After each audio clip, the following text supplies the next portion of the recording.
Allahun azza wa jalla falenderojmë, prej tij falë dhe ndihmë kërkojmë, salavatat dhe selamat i dërgojmë Muhammedit sallallahu alaihi wasallam, familjes së tij të ndershme, shokëve të tij fisnik dhe gjithë pasuesve të rrugës së tij deri në ditën e gjykimit. Falenderojmë Allahun për mirësitë dhe begatitë e mëdha, në veçanti për mirësinë dhe begatinë e Islamit dhe imanit. Sot me lenin Allahut azza wa jall vazhdojmë me jetën e pejgamberit sallallahu alaihi wasallam dhe kjo pjesë e ligjëratës e mërtohet me vitin e pikëllimit, me vitin e mërzisë. Quhet viti i pikëllimit dhe mërzisë shkaku se Muhamedi sallallahu alaihi wasallam mërzitet me të madhe dhe shumë. Mërzitet me të madhe dhe shumë, shkaku i dy ndodhive që atë e prekin sa zban Muhammedin sallallahu alaihi wasallam. Ndodhia e parë e këtij viti që ndodh është se Muhammedi sallallahu alaihi wasallam i vdes migja e vet Ebu Talibi. Ebu Talibi në moshën 65 vjeçare, në vitin e 10 sipas hijrëtit, muajin Rajab, smuhet me të madhe. 6 muaj masi që dalin prej burgimit që me kasit ja patëmboj Ebu Gjehlit dhe Muhammedit Ebu Talibit dhe thot dhe Muhammedit s.a.s. zbashku me fisin e vet në periferi të Mekës që quhej ai vendi Sha'ab. Sebeb dhe shkak i smundjes së Ebu Talibit ishte Ebu Gjehli dhe kryja e Mekës, që pa të mbo plan dhe organizim që Muhammedi s.a.s. zbashku me familjen e vet me nxjerrë në periferi të Mekës. Ebu Gjehli smut aty dhe 6 muaj masi që del prej Shiabit, prej burgimit me thonë kushtimisht, smut dhe bjen në shtrat të vdekjes. Muhammedi sallallahu alaihi wasallam vjen shpeshherë te Ebu Talibi me ndiku të ai për të mirë. Ebu Gjehli nuk ndahet prej Ebu Talibit.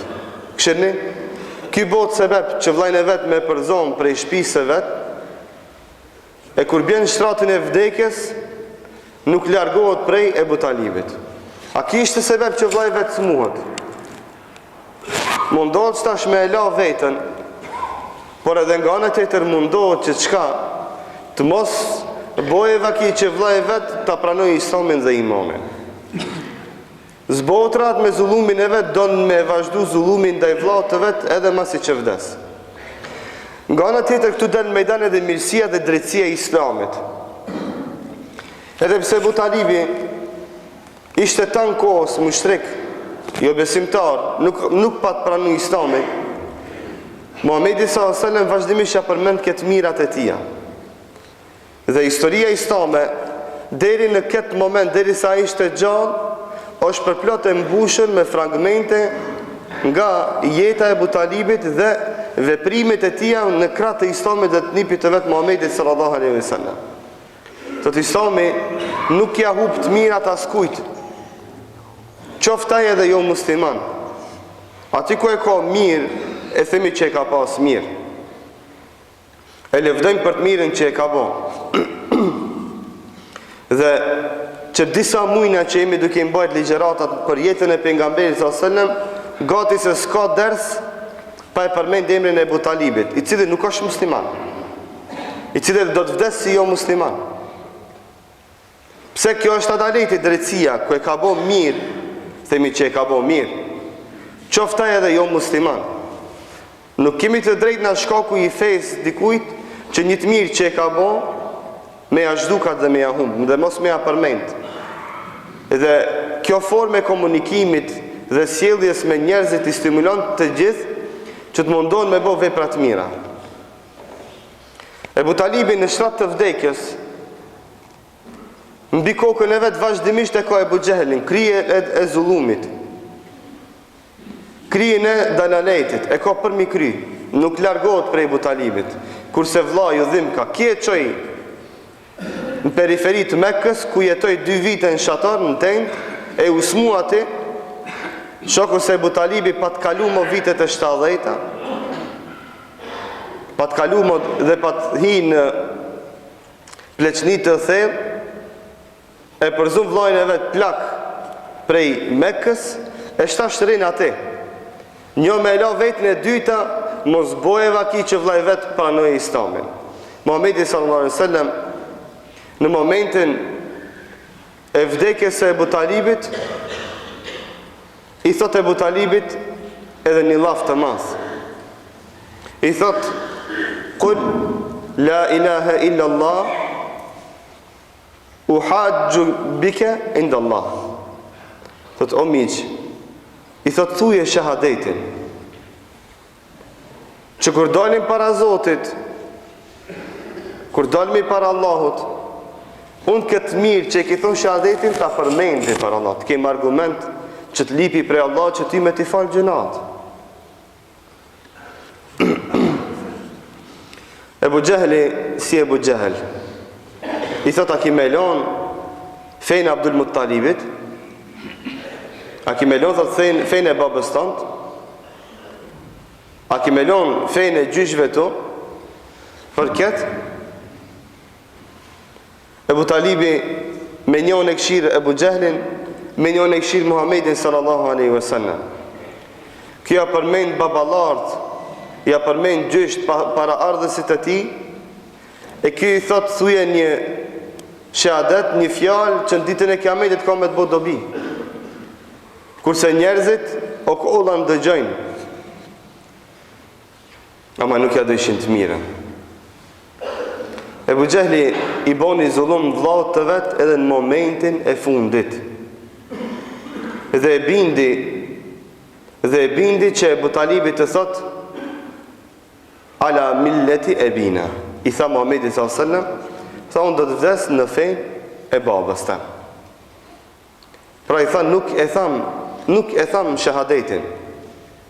I tha Muhammedi s.a.s. Ebu Talibit, tha: "Ani që ti se thu tha ketë, nëse Allah ka me më dhonë leje, nëse Allah më jep izën, unë apet do të bëj istikfar për ti."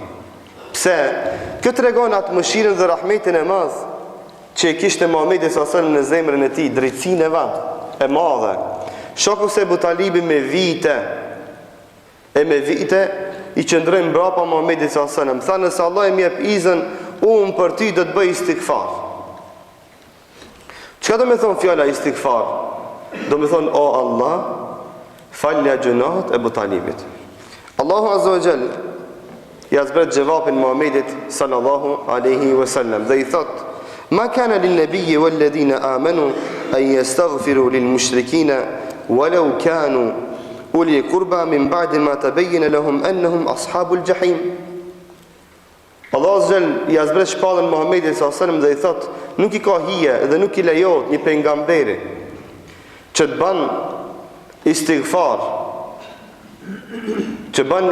që të kërkon të Allahu falje për jo besimtarët, edhe nëse i kanë të afër, edhe nëse i kanë të vetë, nuk lejohet, pasi që thotë Allahu atim vë ka sqaruar se jo muslimanët janë nga banorët e xhehenemit. Si ka hije për një xhehenemli ti me kërku të Allahu istighfar me bo, me kërku të Allahu falje për atë. Ajo është musliman, edhe nëse i ki vlla, edhe nëse i ki bab, edhe nëse i ki miq, edhe nëse i ki daj, nëse ajo është jo musliman, thot unë s'jam musliman, unë jam komunist. Se na kur të folmi për mushrik, s'ka mushrik të na, ku t'i gjojmë? S'ka idhë, po ka komunista, ala kartën e kuqe tite se ma në gjepë, thot unë jam tito, komunist. Komunist, si thëjna ne, stakfirullah, o zot falja ati. Tita në të lutët për atë, çka dojnë të bëjnë me titën ata? Ama na muslimat s'kemi punë me ato. Ama e kam bab, e kam vlla, ai nëse thot unë jam ateist, jam komunist, ai so musliman. Si kemi thonë na, ai ka thonë ashtu. Ai ka thonë ashtu. Ta zbres në realitetin tonë, bot kuptimin tonë që na ta kuptojmë. Se kur flasim për mushrik, na e dim se mo nuk ka idhuj, nuk ka puta që shkon lutën të ata. A shkon dikush në qendër në pllashtat Shkupit, të Aleksandar Veliki me bo sejgjda atje dikush, apo me bo të avaf, kur kush nuk shkon. S'ka ma, ajo pun vdiq, ka marrë fund. Ama ka jo musliman në format ndryshme, ka ateista, ka komunista, ka marksista, ka leninista, kitë qufar janë. Si do të në ta kej se emrin aj. Nëse thot unë jam marksist, jam komunist, jam leninist, këta e kanë mohu Allahun Azza wa Jall. Këta edhe Ebu Talibi, edhe Ebu Gjehli, janë bashkë në xhenem. A nëse e kanë gjitë emrin këti ndryshe, do shtë e ka emrin Hasan, Isen, filan, kudisione, nëse thot jam komunist, a i so musliman. Nëse thot jam marksist, a i so musliman, sepse marksizmi është ideologji, është fe, që nuk e pranon Zotin. Për këtë shak themi që muslimanit, edhe pejgamberi sallallahu alajhi wasallam me këtë ajet që e argumentuam pak më herët, Allahu Azza wa Jall janë ndaloj që të bën istighfar për jo muslimanët. Pejgamberi sallallahu alajhi wasallam mërzitet shumë me të madhe. Me të madhe pse nuk mujti që ta kthen në fe Ebu Talibin, migjën e vet. Allahu Azza wa Jall përsëri ja zbret edhe një gjevab dhe i thot: "Innaka lan tahdi man ahbabt, walakin Allah yahdi man yasha." I tha: "O Muhammed, edhe pse ti je pejgamber, edhe pse ti ke shpallje prej Zotit, ti nuk ka mundësi me udhëzu kan ki qefti. Walakin Allah yahdi man yasha." Por sa Allahu kanë ndonë e udhëzon. Ai kanë dojë udhëzon, jo kanë dush ti. Na ka mundësi mi marë sebejpët shkaqët, që njerëzve me kallëzu hakin dhe të vërtetën, ama Allah Azza wa Jall pa shti nurin e imanit në zemrën e tij, nuk ka mundësi më bu musliman. Ti sa dush kallëzoja but, sa dush kallëzoja mirë, sa dush kallëzoja shiqare, pastër, me të mirë, aja pet s'ka me besu. Pse Allah Azza wa Jall se ka shkrujt që ai të udhëzohet dhe drejtohet në rrugën e drejtë. Dhe kjo ishte goditja e parë që i ndodhi Muhamedit sallallahu alajhi wasallam, ku ndonë nga jeta e vet Ebu Talibi, ku me lejnë Allah do të përmendmi në ligjërat e ardhshme të lashët dhe sprovat që i ka mas kësaj ndarje të Ebu Talibit nga kjo botë. Aqulu qawli hadha wastaghfirullaha li wa lakum fastaghfiruhu innahu huwal ghafurur rahim.